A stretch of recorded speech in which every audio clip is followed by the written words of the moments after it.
Bonjour à tous et bienvenue dans ce Morning Bull Live. Nous sommes le 12 octobre 2022 et pour être franc, hier ça faisait partie de ces journées où on est là, on se dit bon, on fait quoi, on monte, on baisse, on sait pas trop où aller. Quand on fait le bilan final, on a l'impression que personne ne sait trop quoi penser. C'est vrai qu'aujourd'hui on a deux échéances qui sont hyper importantes. Vous le savez, on en parle depuis lundi déjà. Ce soir, les minutes du FOMC meeting, tard en fin de journée, et puis demain, le CPI. Bon, entre deux, il y aura aussi le PPI. C'est encore une autre chose à discuter. Ça donnera une petite indication de la suite des événements. C'est peut-être le seul espoir qui nous reste là dans l'immédiat. Mais en tout cas, pour l'instant, on termine de nouveau au plus bas. Alors, souvenez-vous où on était grosso modo lundi dernier, le jour où le Crédit Suisse devait faire faillite. Eh bien, lundi dernier, on était plus ou moins au même niveau. En tous les cas, sur le S&P 500, on voit aussi que le reste des indices mondiaux sont en train de tenir le choc, mais ça se complique nettement sur tout ce qui est technologie dans l'immédiat, et c'est ce qui est un tout petit peu inquiétant ce matin, à mon humble sens, bien entendu, sachant qu'aujourd'hui, personne ne sait rien, et qu'on a peut-être meilleur temps d'aller jouer au grattage à la loterie pour avoir plus de chances de gagner de l'argent aujourd'hui.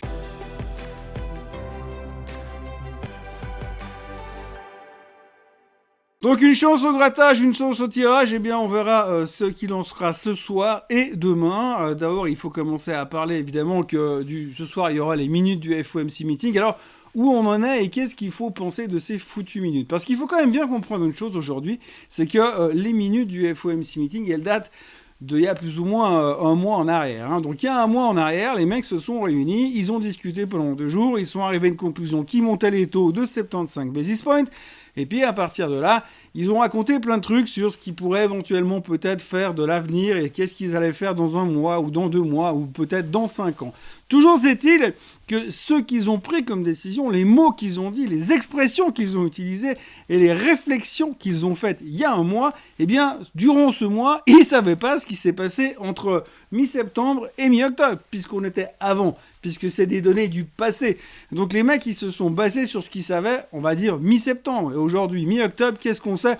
Bon d'accord, pas grand-chose de plus. Tout ce qu'on sait, c'est que pour l'instant, l'inflation, elle n'est pas forcément maîtrisée, que le pétrole, entre deux, il a continué à monter, que l'économie a l'air plus ou moins de continuer à fonctionner plus ou moins bien, dépendant de quels chiffres on regarde.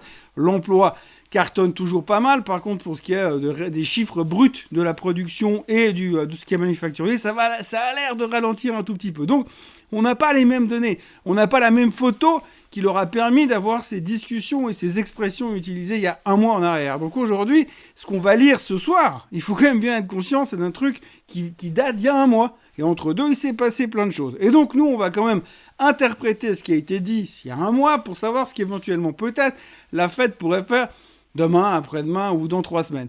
Mais encore une fois, c'est un truc qui date d'il y a un mois. Donc la réflexion qu'ils auraient eue il y a un mois s'ils avaient connu, s'ils avaient su ce qui s'était passé entre deux, ne serait peut-être, voire probablement, pas la même. Donc comme à chaque fois que les minutes du FOMC meeting sortent, eh bien on peut se poser la question de savoir à quoi elles servent vraiment. Est-ce que ça fait vraiment du sens de les écouter, de les analyser et d'y réfléchir? Puisque finalement, quand on regarde un petit peu le processus, dès qu'elles sortent, ces minutes, elles sont lues immédiatement. Alors à la vitesse où elles sont lues, je peux vous dire déjà que c'est pas des gens qui lisent, c'est des machines. C'est des machines qui vont chercher les mots-clés, et en fonction des mots-clés qu'ils vont retrouver là-dedans, des différences de ponctuation par rapport aux dernières minutes du FOMC meeting, eh bien ils vont se dire, ah ouais, là ils sont en train de nous préparer un truc. Mais encore une fois, il y a un blanc d'1 mois entre deux, avec des chiffres économiques qui sont sortis, avec des événements géopolitiques qui se sont produits, et du coup, on peut se demander si ce qui a été dit il y a un mois fait encore vraiment du sens aujourd'hui, sachant quand même que nous,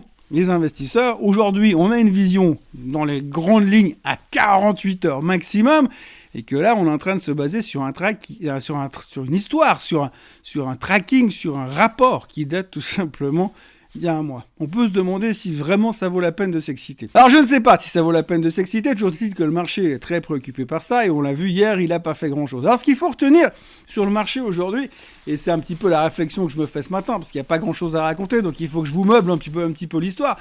Ce qu'il faut regarder un petit peu, c'est si vous regardez les indices. Vous regardez par exemple le DAX. Alors le DAX, la bonne nouvelle, si on regarde le chart en 12 secondes, il a tenu les 12 000, c'est super. Le CAC 40, si vous regardez le chart en 12 secondes, il a tenu les 5800, c'est génial. On ne sait pas trop à quoi ça a trait, mais visiblement, quand on lit la presse française, ils sont très contents d'avoir tenu les 5800. Si vous regardez le SMI maintenant, eh bien, le SMI, lui, on voit qu'on peut être super content. Nous, en Suisse, on a tenu les 10 000, donc tout va bien. Dans le meilleur des mondes, on est prêt pour voir les minutes du FOMC Meeting. Maintenant, si on se déplace aux États-Unis, c'est là que ça score. Si on regarde déjà simplement le S&P 500, vous voyez que le S&P 500, il a tenu les 3585. Oui, je sais, je vous pompe l'air avec ces 3585, mais c'est la moyenne mobile des 200 jours et tout le monde ne parle que de ça aux États-Unis, comme si c'était le mur de Berlin et que tant qu'on ne l'avait pas cassé, la politique mondiale ne va pas changer.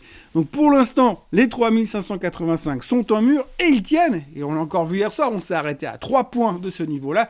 Donc pour l'instant, ça va. D'ailleurs, ce matin, les futurs sont déjà en train de rebondir en se disant parfaitement, on a tenu. On va avoir des bonnes nouvelles avec les minutes du FOMC Meeting et si elles sont pas trop mauvaises, eh bien on pourra rebondir comme on a rebondi la semaine dernière. 2 jours de rebond avant de tout repéter et de se retrouver au même niveau qu'avant. Ça, c'est juste pour le S&P 500. Si vous regardez par exemple ce chart-là, celui-là c'est le HSI, c'est le chart de Hong Kong. Alors Hong Kong, la semaine dernière quand tout est reparti à la hausse puis qu'on s'est dit ouais c'est bon l'économie ralentit, youhou c'est bon la Fed fait son boulot et ça fonctionne, le HSI, le Hang Seng a littéralement explosé de plus de 5%. Quand vous regardez le graphique ce matin, eh bien le Hang Seng il est de retour à la case départ et même bien plus bas puisqu'on est au même niveau qu'en 2011. Ça va bien, en 2011 on a juste effacé, 11 années de trading pour revenir à la case départ sur Hong Kong. Donc c'est pas super rassurant. Puis en plus, on entend ce matin que la Chine a découvert 404 Covid. 404 Covid, les gars, c'est bon, on va reconfiner tout le monde et ralentir encore le GDP de 2%, ce qui ne devrait pas forcément aider Hong Kong. Mais là n'est pas le sujet principal. Le sujet principal que je voudrais amener ce matin et qui m'inquiète, moi, de nouveau, à mon humble avis, c'est la tronche du Nasdaq. Le Nasdaq, alors si vous voulez, contrairement au S&P qui est revenu au même niveau où il était le jour de la faillite du Crédit Suisse, de la soi-disant faillite du Crédit Suisse, eh bien, il est revenu exactement en dessous.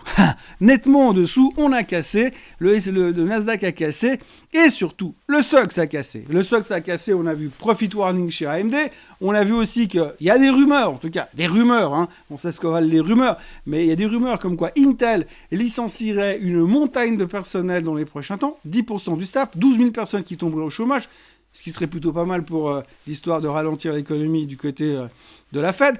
Mais néanmoins, on voit que du niveau de la tech, ça ne va pas du tout. En tous les cas, pour l'instant, on est en train de ralentir la voilure et les indices sont cassés. On sait que le SOX, c'est un indicateur avancé. Donc, quand je vois le SOX, quand je vois le Nasdaq qui a déjà cassé, ça veut dire que les gens, ils veulent plus investir dans la croissance et ils ne croient plus à toutes ces théories d'hypercroissance, de machin, etc. Momentanément, ça ne veut pas dire que c'est définitif, mais pour l'instant, on ne veut plus. Et quand vous avez une espèce de craquage complet sur cette partie-là de l'investissement, je me demande jusqu'à quand est-ce qu'on va tenir avant d'avoir le craquage complet sur le reste. Et quand on voit les indices, quand on voit ce qui pourrait se passer sur les minutes ce soir, et quand on voit ce qui pourrait se passer sur le CPI demain, on a encore pas mal de choses qui pourraient toujours nous inquiéter. Donc imaginez simplement, mettez-vous dans un monde noir, sombre, différent de celui qu'on a aujourd'hui. Un monde noir et sombre où tout d'un coup, ce soir, on a les minutes du FOMC Meeting qui sortent en étant très très au quiche et en ne montrant absolument aucune intention de pivoter. Un monde noir et sombre où le CPI demain sortirait, à 8,4% à la place des 8,1% attendus. Eh bien, quand on voit ça, on peut se dire qu'on a de quoi craindre éventuellement peut-être la suite. Il est clair que pour l'instant, on est sur des supports, en tout cas sur le S&P 500, mais moi ce qui m'inquiète, c'est que le Nasdaq et le SOX ont déjà cassé à la baisse et c'est jamais bon quand ces deux-là, ils prennent un petit peu trop d'avance, surtout en direction du sud. En gros, on va pas complètement flipper, on va pas complètement baliser, mais il faut quand même être conscient du fait qu'on est sur des zones extrêmement délicates, qu'on sent que le marché obligataire, il est au bord d'une cassure de nouveau à la baisse, enfin en tout cas d'un crash obligataire et potentiellement donc une explosion des rendements. Donc du coup ces tensions font que c'est un tout petit peu angoissant et quand on voit les deux échéances qui nous attendent ce soir, c'est un peu angoissant. Alors la bonne nouvelle dans tout ça, c'est qu'on a tendance à oublier très rapidement les informations. Donc les minutes, on aura bouclé le sujet demain matin et puis après on se concentrera sur le CPI. Il faudrait vraiment que le CPI sorte à 8,1%, mais pas en dessus, parce qu'en dessus, ça voudrait dire que pour l'instant, la Fed, tout ce qu'elle fait, mis à part brasser de l'air, ça ne sert à rien. Et puis alors, en conclusion de tout ça aujourd'hui, eh bien, quand on regarde un petit peu les informations, les news et tout ce qu'il y a derrière, il n'y a pas grand-chose. Tout le monde est concentré sur l'aspect géopolitique. Il faut revenir sur un sujet assez important aussi, quand même, on signalera, c'est la baisse du pétrole. Alors, j'en ai parlé là, en début de semaine, puisque le pétrole tapait les 92-93$. On se disait, ouh, inflation, retour sur les 100. Ce matin, il est à 88$. Alors 88$, pourquoi tout d'un coup le pétrole a perdu quasiment 4 ou 5$? La raison est simple. Ralentissement économique, risque de récession. Alors ralentissement économique, risque de récession, eh bien là, depuis hier soir, le FMI a publié un rapport extrêmement négatif en disant que 2022 avait été pourri, mais que 2023, ça sera pire. Alors si on part du principe que 2023, ça sera pire, on commence à nous dire qu'on va avoir une récession. Et c'est ça qui est intéressant à voir, c'est qu'on pense avoir une récession. Donc si on a une récession, le pétrole baisse, parce que forcément la demande va disparaître. En plus, il va y avoir le Covid en Chine, donc forcément les gars, ils vont se confiner de nouveau et ils vont moins consommer. C'est pour ça que le pétrole baisse pour l'instant. Après, je ne sais pas combien de temps ça va durer, mais ce qui est assez rigolo, c'est que finalement, là, tout d'un coup, il y a le FMI qui nous parle de récession, et on a l'air de prendre conscience que potentiellement on pourrait avoir une récession. Moi, je ne sais pas à quel moment on n'a pas réussi à s'en rendre compte, mais ça paraît tellement évident avec tout le train qui nous arrive en pleine figure. C'est comme si vous regardez, vous êtes dans un tunnel, vous voyez la lumière au fond avec un train qui arrive à toute vitesse, et vous dites, si je reste devant, peut-être que le mec il va réussir à freiner. Peut-être. C'est un petit peu la thématique de la récession. Pour l'instant, on se dit, non, mais il n'y aura pas de récession, il n'y aura pas de récession. Puis finalement, oui, il y aura une récession. En Europe, ça paraît quasiment, mais c'est évident qu'il y aura une récession. Et pour ce qui est des États-Unis, a priori, le FMI a l'air assez chaud bouillant dans cette direction. Par contre, alors heureusement, le patron, Monsieur Joe Biden, a parlé hier pour dire que selon lui, il n'y aurait pas de récession aux États-Unis, ou alors une toute petite. Bon, l'avantage avec Joe Biden, c'est que lui, il a le droit de réécrire quand il veut la définition du mot récession. Donc, en gros, ça à sa libre interprétation, on va dire. À côté de ça, eh bien, dans la thématique du pétrole aussi, pour rester lié à tout ça, n'oublions pas non plus que Monsieur Joe Biden également a attaqué frontalement l'OPEC, les Saoudiens, tout ça, pour dire que globalement, ce qu'ils ont fait l'autre jour en coupant la production, c'est méchant, c'est pas gentil pour les États-Unis et qu'il y aura des sanctions et qu'il va pas se laisser faire parce que selon lui, ce que fait l'OPEP aujourd'hui, c'est aider la Russie. Donc c'est le gros leitmotiv, hein. On est de retour dans une période comme dans les années 80, on a les gentils et les méchants, les gentils américains et les méchants russes. On est à fond dans la thématique pour l'instant. Voilà, tout ça pour vous dire qu'aujourd'hui, eh bien, on va vivre une journée intéressante, probablement relativement calme et conservatrice jusqu'à la publication des chiffres des minutes du FOMC meeting, et puis après, ça ira dans tous les sens. Alors la bonne nouvelle pour les traders européens, c'est que quand les minutes sortiront, nous, on sera déjà à la maison. Donc, a priori, ça ne devrait pas poser de problème. Enfin, pas poser de problème jusqu'à demain. D'ici là, écoutez, je vous souhaite une excellente journée. N'oubliez pas de vous abonner à la chaîne Swissquote en français. N'oubliez pas de liker cette vidéo. Et puis, essayez de revenir demain parce que j'aurai sûrement des trucs à vous raconter au niveau des minutes. Et puis, des anticipations qu'on peut avoir sur le CPI. Voilà, je vous souhaite une excellente journée. Merci d'avoir été avec moi encore une fois ce matin. Merci d'aimer, merci de liker, merci de tous vos commentaires et de tous les feedbacks que je reçois régulièrement. Passez une excellente journée et à demain. Bye bye.